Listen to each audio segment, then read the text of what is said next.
አሰላሙ አሌይኩም ወራህመቱላሂ ወበረካቱሁ ድና የተከበራችሁ የቻናሌ ተከታታዮች እንዴት ናችሁ? ከኔ ጋር አልሐምዱሊላህ ረቢል ዓለሚን። የዛሬው ልዩ የሆነ የጁምአ ውሎ በአማቶቼ ቤት ማለት ነው የማሳያችሁ ይሆናል። በጣም ትዝታ የሚፈጥርባችሁ የገጠር ብዙ ነገሮችን የገጠር ትዝታዎችን አሳያችኋለሁ ማለት ነው ውዶችዬ።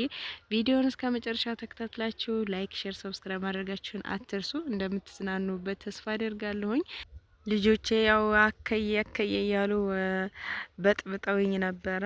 ናፍቀዋል፣ በጣም ይናፍቃሉ። እኔ ብዙ ጊዜ ያው ስለማመጣቸው በተለይ ትንሹ በቃ በጣም ነበር ሲቸከችከኝ የነበረው። ያው ቢዚ ነበርኩና አልተመቸኝም። ይህን ሰሞን የምሰራቸውን ቪዲዮ እያያችሁ ነውና በጣም ቢዚ ስለነበርኩኝ አላመጣኋቸውም እና አሁን በጣም ደስተኛ ሆነዋል እንደምታዩቸው። እሱ በጣም ተፍነክንኮ ሊሞት ነው። ትንሹ በቃ እስከሚደርስ ነው የቸኮለው። የሚገርማችሁ ነገር እስከማለባብሳቸው ምናምን ሁላ አንሄድም እንዴ ቆየን እኮ ምናምን አጣድፎ ሊገለኝ አልኳችሁ። ለምን ልጆች እንደዚህ ቶሎ የሚፈልጉትን ነገር ካላደረጋችሁ እሺ እሺ እያላችሁ በቃ የማታደርጉላቸው ስለሚመስላቸው በቃ ከቤት እስከሚወጣ ድረስ አላመነም ነበረ እና የዛሬውን ጁምአ አከያቸው ጋር እንዲያሳልፉ ይዣቸው መጥቻለሁኝ እላችኋለሁኝ። እና ቪዲዮውን እስከ መጨረሻው ተከታተሉ። ይሄ እንግዲህ ሊብሶ ነው። መንገዱ እንዴት ነው? ደስ ይላል አይደለ? የኢትዮጵያ መንገድ ያው አቧራው ነው እንጂ ትንሽ የሆነ ዘና ትላለች። በተለይ አረንጓዴ ሲሆን ይህ አካባቢ ዙሪያው አረንጓዴ ስለሚሆን አጥሩ በቃ ስታዩት ደስ ነው የሚለው እና እኛም ደርሰናል።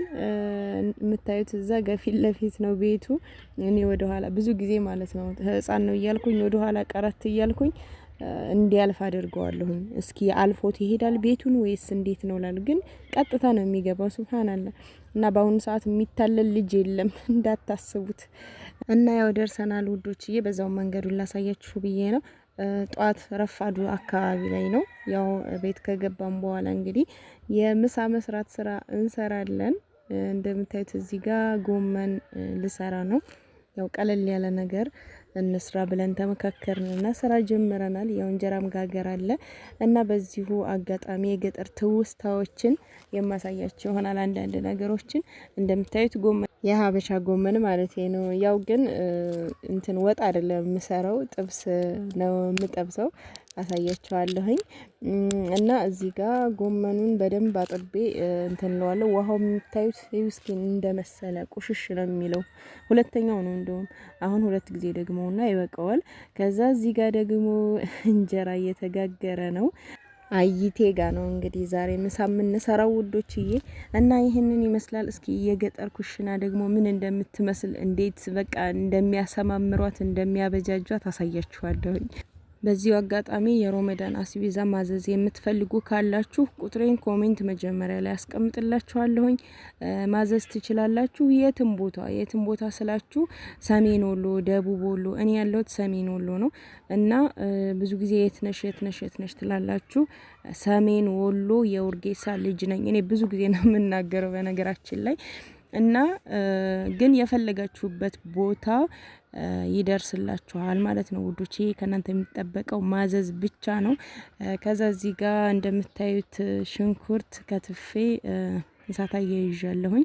ከዛ ጎመኔንም በደንብ አድርጌ አጥቤ ጨርሻለሁኝ። አሁን እከትፈዋለሁኝ ማለት ነው። እዚህ ጋር ደግሞ ምን ላሳያችሁ፣ የንብ ቀፎ ነው ይሄ። እንደምታዩት እንግዲህ በልጅነታችሁ ማር ስትበሉ ያደጋችሁ እንዴት ነው ንብ ስንት ጊዜ እየተነከሳችሁ ነው የምታድጉት። እና በጣም ፈራታለሁ በነገራችን ላይ። አሁን ለቀርጻት ብዬ ነው እንደዚህ ጣጋ ያልኳትና በጣም ሩጭ የተመለስኩኝ ማለት ነው።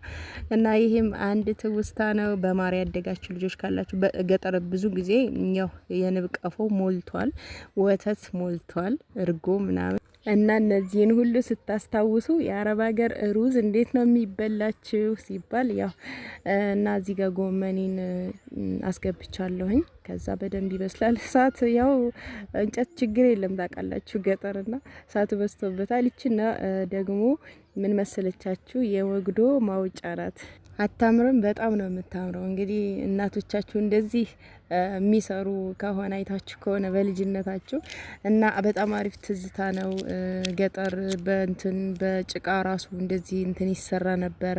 እዚህ ጋር ፎቶውን አሳያችኋለሁኝ። ልክ እንደዚህ ማለት ነው ይሰራል። የእቃ መደርደሪያ ምናምን ጭጎት ነው እሱ እና ብቻ በጣም አሪፍ አሪፍ ነገር ይሰራል እንደምታዩት። ይሄ ሁሉ በጣም ነው የሚያምረው ወላሂ እኔ ደስ ነው የሚለኝ እንደዚህ ኩሽና በእንትን አድርጋችሁ ሰርታችሁ ሀታ መጣጃው እንደምታዩት ሰፋ ብሎ በጣም ነው የሚያምረው። ከዛ የእቃ መደርደሪያ ምናምን ነገር አለ ልክ የድስት ጀበና ምናምን እንደምታዩት ሁሌ ነው ደግሞ የሚለቀለቀው ወይ በወር ሊሆን ይችላል እንደዛ እና በጣም ፏ ይላል ላችኋለሁ። እንግዲህ ገጠር በዚህ አስታውሱ የገጠር ልጆች ሆናችሁ። እኔ ገጠርን በጣም ነው የምወደው ከምንም በላይ ወላሂ እኔ ቤተሰብ ሲኖረኝ ምናምን መሄድ ደስ ይለኛል። እና በቃ አቀራርበናል ምሳችንን እንደዚህ አድርገን ምሳ አቅርበናል። ቡናም ያው ፈርሻ ምናምን አላነጠፍንም ዝም ብለን እንዲሁ እንጠጣ ብለን ሁሌ ፈርሻ እንትን ብላችሁ ከሚሆን አንዳንድ ጊዜ ደግሞ ዝም ብላችሁ ስታቀርቡት ደስ ይላል። እና እዚህ ጋር እንጀራ አቅርበናል። ጎመን ተሰርቷል። አተር ወጥ አለ። ሌላው ደግሞ ሽሮ ትንሽ ያው በየአይነት እንዲመስል ነው ያደረግነው። መምሰል ማለት ነው ያው ለበየአይነት ይቀረዋል። ብቻ ቤተሰብ ጋር እንደዚህ ሰብሰብ ብላችሁ መብላት ቡና መጠጣት ምናምን ያ አላህ እንዴት ደስ እንደሚለኝ ማለት ነው። አልሐምዱሊላህ ብቻ አልሐምዱሊላህ ለኩል ሀልን ከምንም በላይ ኢትዮጵያ ውስጥ ደስ የሚላችሁ ነገር በቃ አገራችሁ ተረጋግታችሁ እንድትኖሩ የሚያደርጋችሁ ነገር ከምንም በላይ ይሄ ነው። ብዙ ጊዜ አሁን ከስደት ስንመለስ የሆነ አብዛኛው ነገር ደስ ሳይለን ቢቀር በቃ እንደዚህ መሰባሰቡ ቤተሰብ ጋር አንድ ላይ መሆኑ አንድ ላይ መብላት መጠጣቱ ምናምን በጣም ከምንም በላይ እንትን የሚል ነገር ነው። መታደል ነው ብላችሁ ታስባላችሁ ብዙ ጊዜ እና አላህ ያድላችሁ ነው እምለው። እኔ ብዙ ጊዜ ደስ የሚለኝ ነገር ሲያጋጥመኝ ማለት ነው ወላሂ ለምወደው ሰው እመኛለሁ እኛን ነገር እና ብዙ ጊዜ የአረብ ሀገር እህቶች እንደዚህ አይነት ነገር ስለምትመኙም አገራችሁ ገብታችሁ ቤተሰቦቻችሁ ጋር ተሰባስባችሁ የምትኖሩ አላህ ያድርጋችሁ ነው የምለው። በቃ ይሄን ደስታ አላህ ይስጣችሁ ነው የምለው። እና እዚህ ጋር እንደምታዩት ደግሞ ዳቦ ጋግሬ ነበረ። ቆንጆ የሆነ ዳቦ ነው የጋገርኩት። እሱን ቆርጠዋለሁኝ። ያው እንጀራ መብላት ማይፈልግ ካለ ብዙ ጊዜ ዳቦ በጎመን ደስ ይላል። ዳቦ በጎመን ቂጣ በጎመን ስትበሉ በጣም ነው የምወደው እኔ ራሱና ለዛ የሚበላ ሰው ካለ ብዬ ቆራርሻለሁኝ። እዚህ ጋር ደግሞ ቡናችን ፈልቷል። ያው ልንጠጣ ነው። ኑ ቡና ጠጡ። እንግዲህ የዛሬ ውሎዬ በአማቶቼ ቤት ይሄንን ይመስላል። ደስ የሚል ጊዜ ነበር ያሳለፍ ነው። በተለይ ልጆቼ በጣም ደስ ብሏቸዋል። እናንተም ውድ ቤተሰቦቼ ቭሎጌን የምሰራቸውን የቀን ውሎ ስለምትወዷቸው ከልብ አመሰግናለሁ። ለምትሰጡኝ አስተያየት ሁሉ በጣም ነው ማመሰግነው። በጣም ነው የምወዳችሁ። አላህ ያክብርልኝ ውዶችዬ። የዛሬው ቪዲዮ እንግዲህ ይህንን ይመስል ነበር። እንደምትወዱት ተስፋ አድርጋለሁኝ። ሀሳብ አስተያየት ካላችሁ የፈለጋችሁ ጥያቄ ካለ ኮሜንት ላይ አስቀምጡልኝ። አስተያየታችሁ ለኔ ይገነባኛል ማለት ነው ውዶችዬ። በቀጣይ ተመልሼ እስከመጣላ ሰላማችሁን ያብዛው፣ ሀገራችንም ሰላም ያደርግልን። ወሰላሙ አሌይኩም ወራህመቱላሂ ወበረካቱ።